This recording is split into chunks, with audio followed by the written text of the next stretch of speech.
Hey, NetSuite podcast listeners. Thanks for tuning in. I'm your host, Kendall Fisher, and on this episode, we sat down with Oracle NetSuite's Global Head of Private Equity and Venture Capital Practice, Rahul Puri.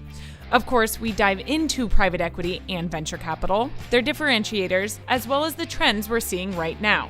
We also discuss how Rahul and his team here at NetSuite help provide resources and support for investors and sponsor-backed companies, as well as the value NetSuite and Suite Success bring to PE or VC-backed companies, including preparing them for exit.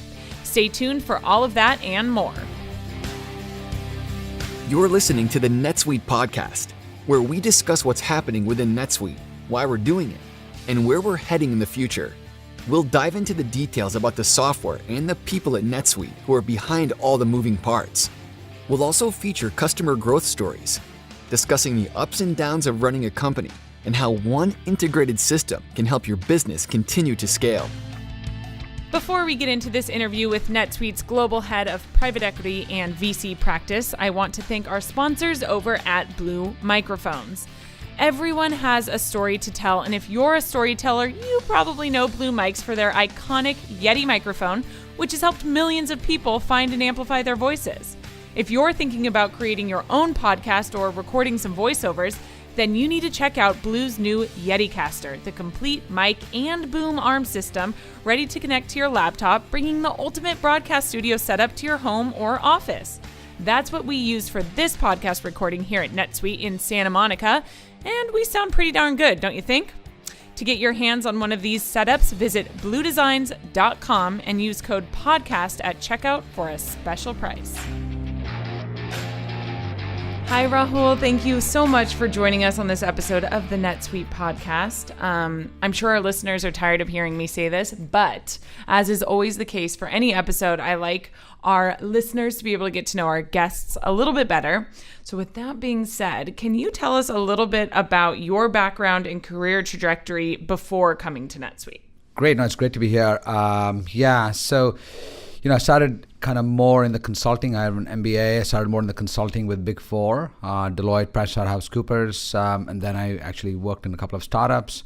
And then prior to NetSuite, for about 7-8 years, I was with ADP. I ran there I was part of the corporate strategy team, and then started their kind of private equity practice. And then I've been now 5.5 years at NetSuite. So you had a history of doing some of the stuff. Right now, you're the global head of private equity and VC practice here at NetSuite. So you've had a history of working in this area before this. Yeah, I mean, it's, I guess, about 10, 12 years or so, a dozen years, working exclusively with private equity and venture capital firms, absolutely. So you've seen all the changes, all the different trends, all of it, which we'll get into in a bit. But first of all, can you just quickly explain what your role entails here at NetSuite? Yeah, I mean, it's, when I joined 5.5 years ago, the vision, and which still continues, is how does NetSuite work with private equity and venture capital firms, with the whole thinking that they own multiple number of portfolio firms, and how can we partner with them to see if we can have NetSuite across their investments. So that's kind of the overarching theme. And over time, we've kind of built out more and more, the reason we've done that is because all these companies have a bit of a unique DNA in terms of their investment thesis, growth, acquisition. So we partner with them in their understanding, in their knowledge, and saying, hey, how can we help you? That's kind of the overarching theme. Got it. So actually at the end of this podcast, we're going to dive into your role, your team's role, how we work with our customers and prospects. But first, I kind of want to dive into private equity, venture capital, their differentiators, and the trends we're seeing right now. Great. So let's start with the types of funding companies and our listeners, customers, prospects might be looking to explore. Can you talk about some of the main differentiators between venture capital and private equity funding? Yeah, at the grassroots level, I mean, venture just means early stages, and early stages means companies are still trying to figure out what their product is, what their customers are, what their geography is. So there's a lot of that, and private equity, it's a bit later stages, and we talk about stages in a bit, but it's more around saying, hey, the market is there, the product is there, and now what else can we do to make it bigger and stronger? So that's kind of at a very high level between VC and private equity. Got it. So at what point in a company's lifestyle should they be looking at venture capital funding? there are so many founders, and I think a lot of the economy of the US kind of grows because you have all these entrepreneurs coming in, right? And everybody has an idea. Now the question is, where do you start and say, hey, I have an idea, what do I do next, right? Some people may have their own money, and they'll say, okay, can we go get some more money, investment to fulfill that idea into something more stronger than just that ideation process. So I think that's where companies start thinking, or at least individuals or founders start thinking about investing or getting some investments in. Got it. So then what are the differences, just very briefly, between A, B, C funding, et cetera? Yeah, I mean, there's a seed before all the letters. There's a seed funding where you have an idea, you go to friends and family and say, hey, everybody puts in X amount of dollars. Typically, it's kind of the 100 to 150K range. Got it. Of course, there are larger ones too, but that's typically the average. And then once you've had, it's the founder, it's there maybe a CTO or somebody else, they kind of come in together, or co-founders, and they say, okay, this is the idea, let's start working on that. That's where the seed funding comes in. Then once they have a bit of better idea of what that product looks like or what the vision is, then they go and say, okay, we've got a little bit of traction, we've got understanding of the product looks like, now can we go get the first institutional investment, which is Series A. So that's the first formal or institutional investment that somebody kind of comes in and puts in.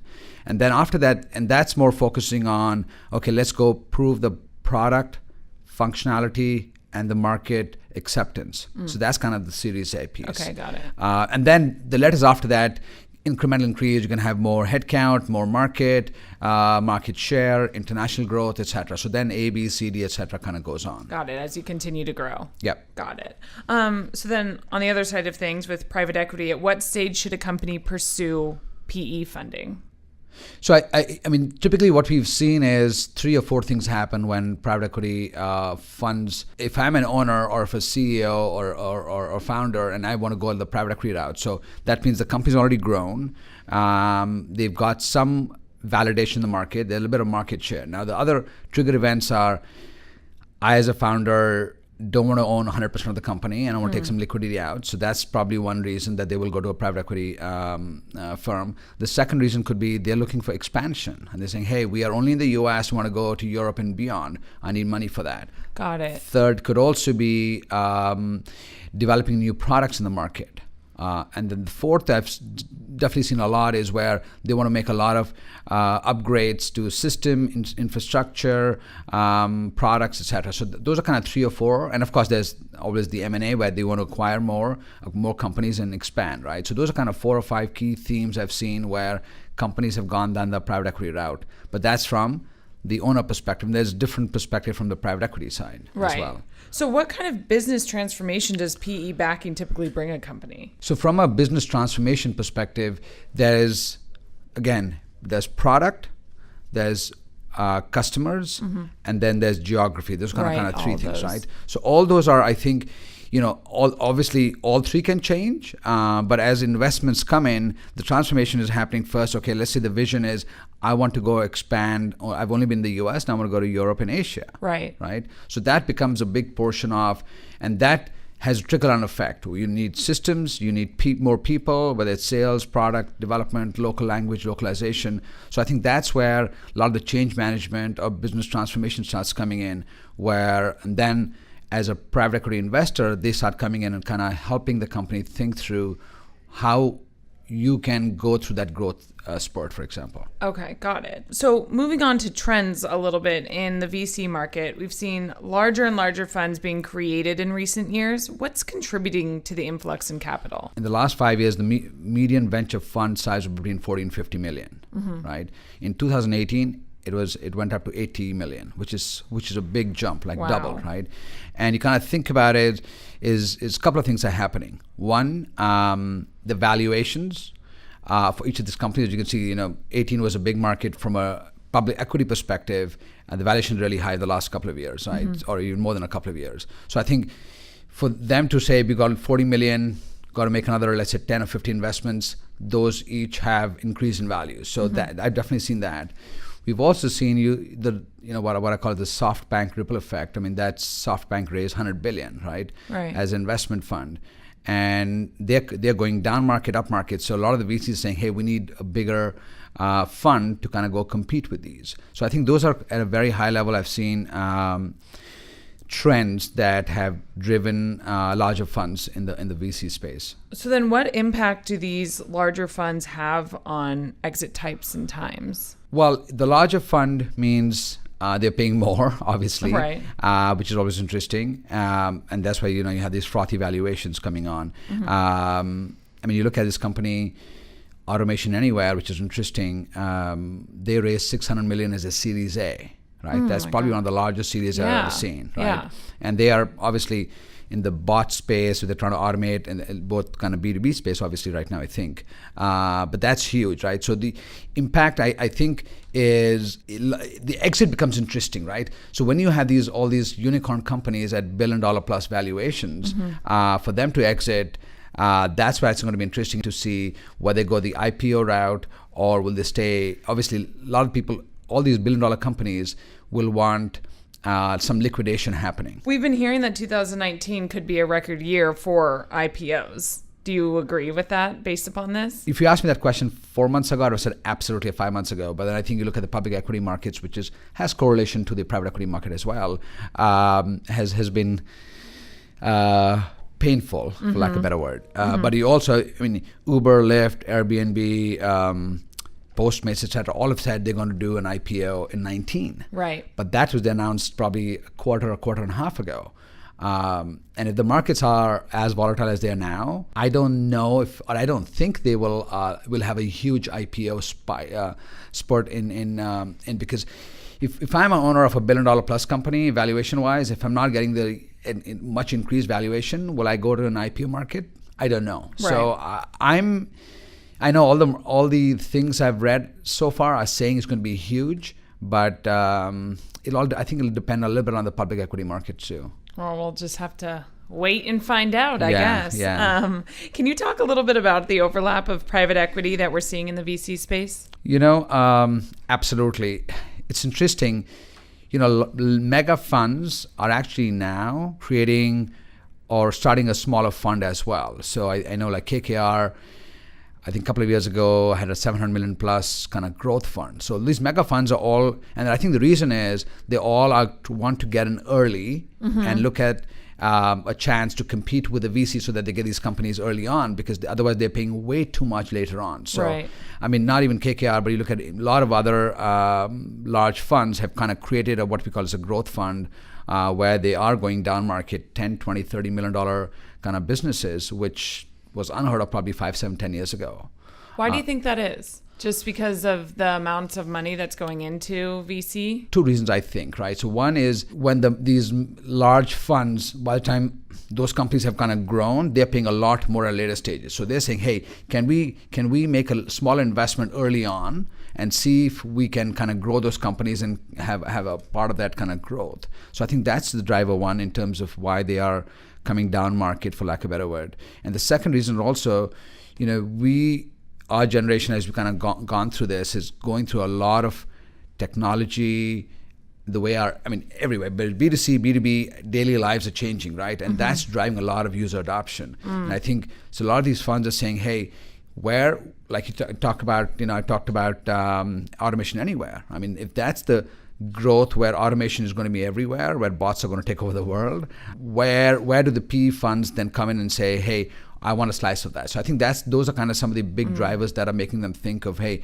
let's go down market, let's get a piece of the pie there, and then kind of ride the wave. Got it. So Automation Anywhere is one of those kind of almost niche ideas in a startup. Are we seeing any trends in the types of startups that are being formed? Is it more, bots and automation, software? What are you seeing? I definitely see a lot of the funds are saying, hey, let me go create, let's say, a drone fund. Right? A couple of years ago, a company started with, VC fund was purely on drones. Then we've seen, obviously, with the bots happening and a couple of others. So I've definitely seen a lot of specialization in the VC space.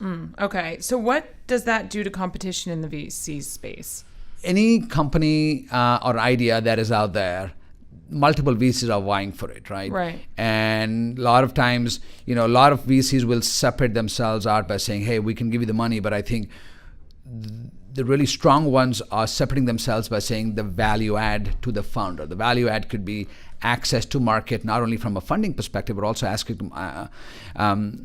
to market from a whether it's customer, whether it's trying the ideas or doing a pilot with the large customers, unless it's a B2B space, and they're focusing on the enterprise space, right? Some of the VCs saying, hey, Mr. Founder or Madam Founder, we have access to these large companies. We sit on boards of these companies, etc., and we can help you through that growth as you kind of grow your product, right, or idea or service. So I think that's where they are trying to differentiate themselves across different companies. What about competition among startups and founders and them getting the VC funding that they're looking for? How's that going with all these changes and specialty niches that are being formed in the VC market right now? Yeah, for every one VC, there's probably 1,000 founders, 1,000 people with ideas, right? So I think that's where, and everybody wants always, hey, I have an idea, let me go try this out and I want funding, right? So I think there's an art to that, right? And I'm sure there are a lot of people who are successful, and there's a lot of articles written out there in terms of how to do that. But I think it comes down to, as a founder, as a VC, they will look at, hey, what's your political background? How well do you know that space, or how well you've researched that space? What's the demand or potential demand? What's the pain point that you are removing in the marketplace? And then where does the future look, right? Which American company started with a guy in a garage, was featured on Shark Tank, and now has over 1 million customers? Hint, they're reducing crime in neighborhoods everywhere. Here's Ring Video Doorbell founder Jamie Siminoff with his secret to success. It's true. In just a few years, we've had huge growth. We've hired hundreds of people, expanded our warehouse, and we're shipping millions of units a year, all while making sure our customers are happy. I've had lots of things to worry about, but I never worry about our finance and accounting because we use NetSuite from Oracle. From the beginning, NetSuite let me see what's going on with my business in real time, from revenues to expenses, customers and orders, even HR. I run my business from a dashboard right on my phone. NetSuite has been my business management system from 10 to a team of over 1,000, and NetSuite will be my choice as we continue to innovate and grow. Go to netsuite.com/ring to see how Jamie scaled his business. You'll also get our free guide titled Overcoming Your 5 Obstacles to Growth. That's netsuite.com/ring for your free guide and the story of a great American company. netsuite.com/ring. So as for the private equity market, can you talk about some of the changes we've seen in deal volume and fundraising over the last few years?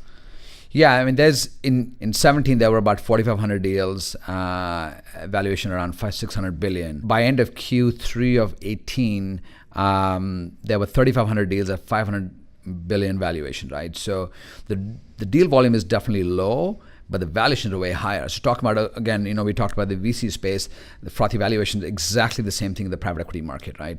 So for a same asset that was, X amount, it's, 1.5 or 2X now, or maybe more.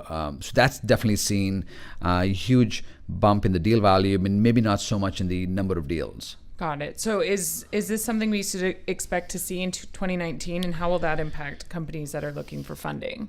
The PE space there's a bit of correlation with the public equity and the public equity markets, and again, it's going to be interesting to see how that kind of pans out.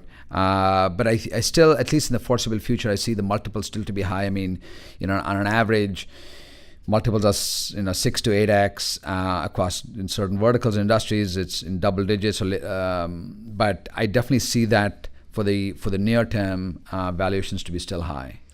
So as overall market strategy and structure have changed or, continue to change, private equity firms seem to be focused on longer term value creation. They aren't just sourcing and executing deals anymore. Can you talk about the rise of the digital operating partner? Yeah, I mean, the 90s or early 2000s, it was, to your point, it was definitely focusing on buy an asset, hold it for a couple of years, turn it around and kind of sell it. I think now the whole period is a bit longer.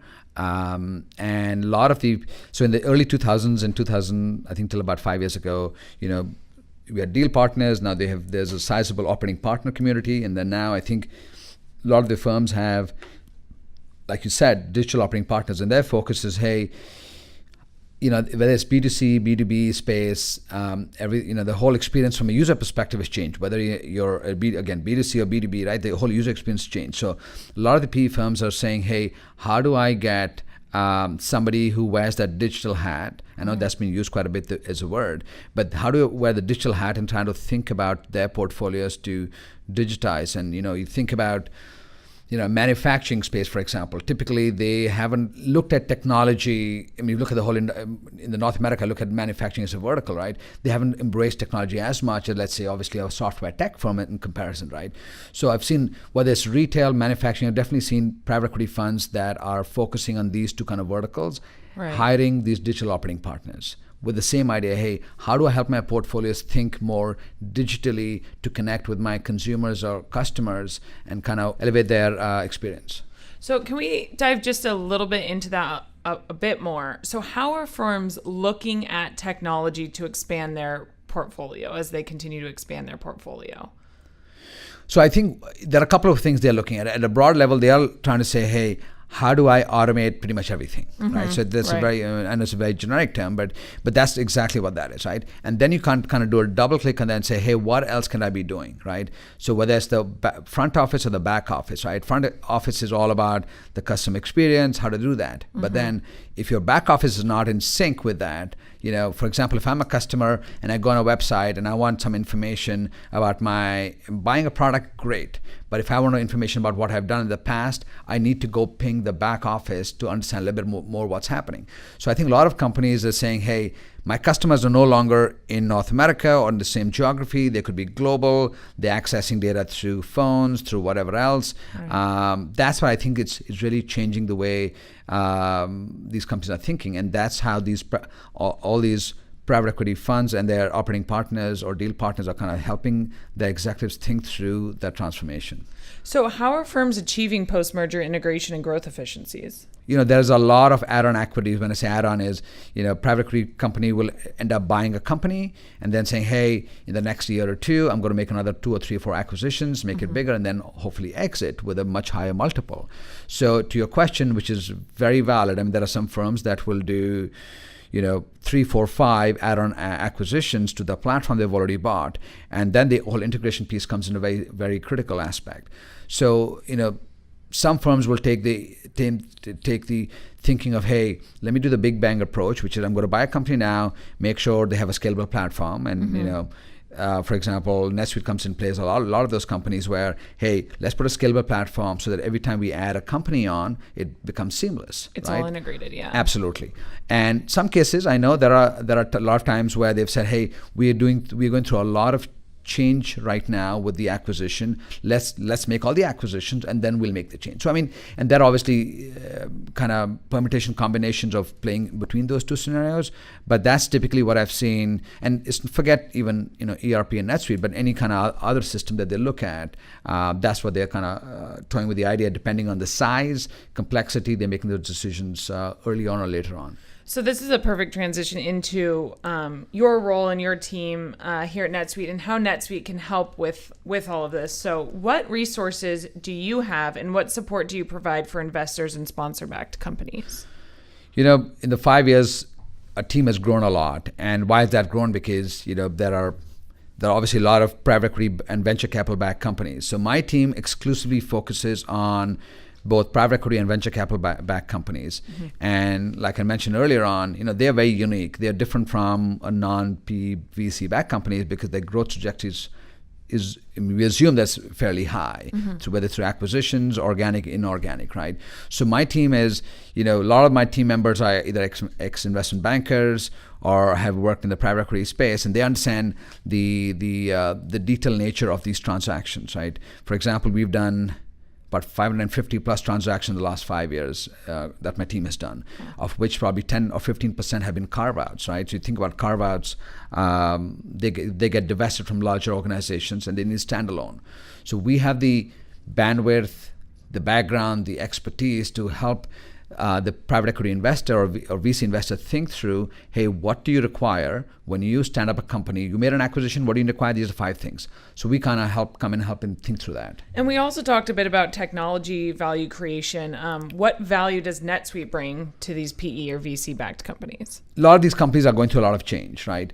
And the time to value is critical. So, a couple of years ago, we started the whole Suite Success program, which is perfect for any PE VC-backed company, right? And why? Because if you can get up and ready in 3 months or 100 days, and for some smaller companies, we can even get them up and ready in a month, right? I mean, that's unheard of, right? And you kind of parlay that into what a investor thinking. Gone are the time where a PE VC would say, I'm going to invest millions of dollars and I'm going to wait 2 years, but wait a second, I'm going to exit in 5 years. So then they have only 2 years to kind of literally get any value out of the investment. But now they're saying, hey, we can get something up and ready in 100 days.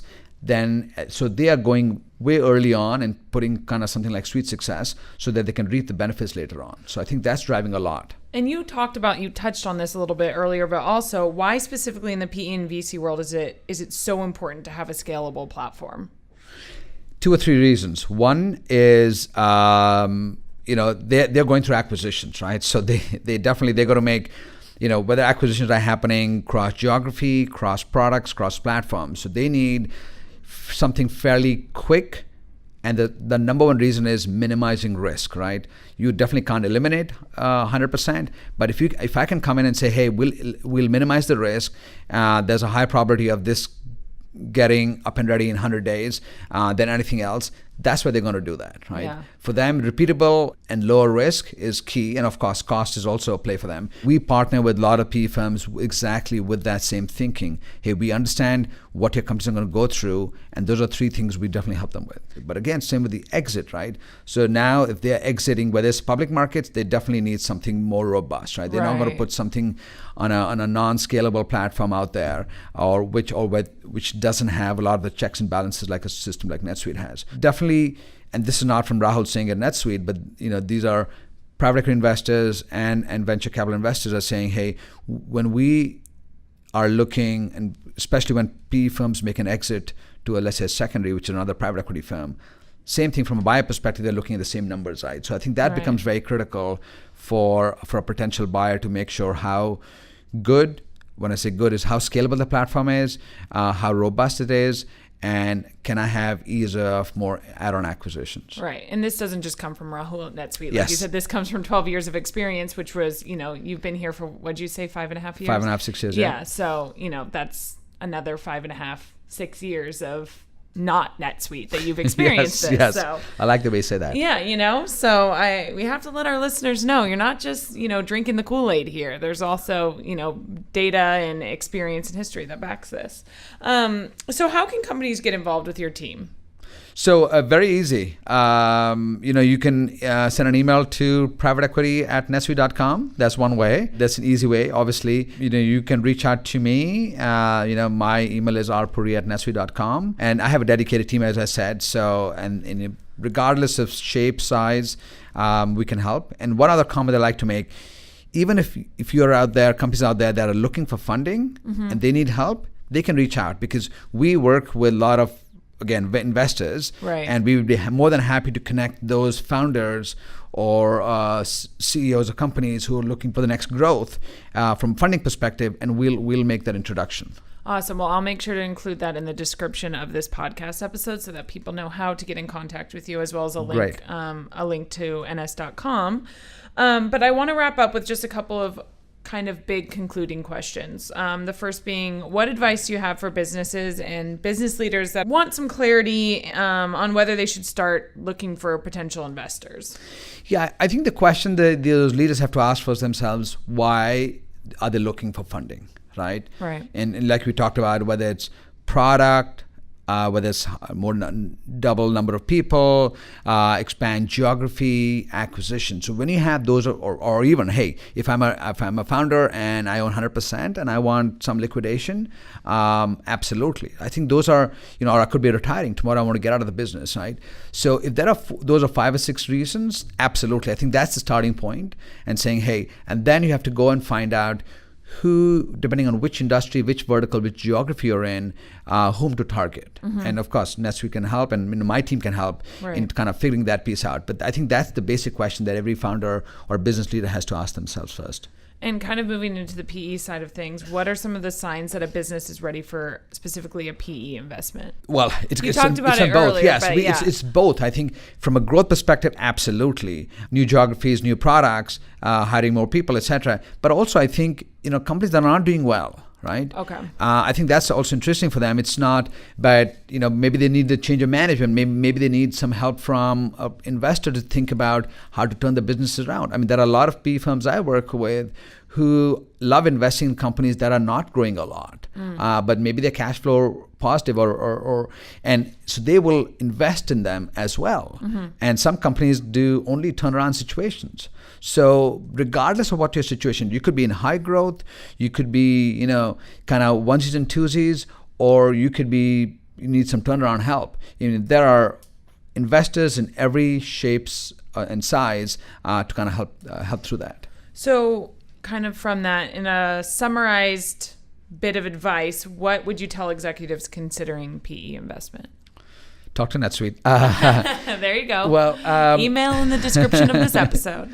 Well, my advice is, if you figure out and you realize that you have a need for investment, start figuring out whom you want to talk to first, right? And I think that's important. Everybody says, I want an investment, but then you have to do the work for that. You can go hire advisors, there are investment bankers and brokers out there, but also I think to understand, hey, why do I need this? And then start networking and meeting as many investors out there. And there are a lot of either events happening. I mean, I have friends of mine who want investments, and I've told them, hey, yes, even before you go through a formal process, go out there, network, meet as many people, and then ask them the same question, and then kind of build off of that, right? Then you can build your own pitch deck, etc., but that comes later on. But I think the first step is to kind of go understand where you are, why you want more funding or want funding, and then go and at least start talking to potential investors. Now, you have had a super successful career and you're a successful business person. And I just want to wrap this podcast up by asking you personally, what has been the biggest lesson you've learned thus far in your career, or the biggest piece of advice you could give other business leaders, execs from your career path? Interesting question. And I was just mentioning this last night. Simple thing, it never hurts to ask, right? So, I mean, I'm in a space, when I say that is, I lead a team globally and even before at ADP and before, right? You're working with a lot of private equity or other corporations. And if you are, whether it's in your own personal career or externally, till you don't know what you want and you don't go ask for it, it's not going to happen, right? So I'm a big fan of make sure you know what you want and then go figure out and at least ask that first question, right? So I think that's been a big help, and I think I realized that a bit later in life. I wish I'd done it when I was in my teens, but yes. Awesome. Well, thank you so much, Rahul, for joining us on this episode of the NetSuite podcast. And we'll definitely look forward to all those changes or non-changes. Yes, no, this is going to be great here. I look forward to that, and thank you for having me. Awesome. Thank you so much. Thanks. You see, it never hurts to ask. I love that piece of advice. Thank you so much to Rahul Puri for joining us on this episode of the NetSuite podcast. I've included emails to connect you to Rahul and his team if you are a customer, a company, or a business leader looking for funding. I'd also like to thank our sponsors at Blue Mics and Ring, as well as our editors over at Lampstand, and all of you for tuning in. Don't forget, rate, review, and subscribe. Until next time. You just listened to the NetSuite podcast. Be sure to tune in every week with more NetSuite developments, stories, and insights into the benefits of one integrated system to help you run your business.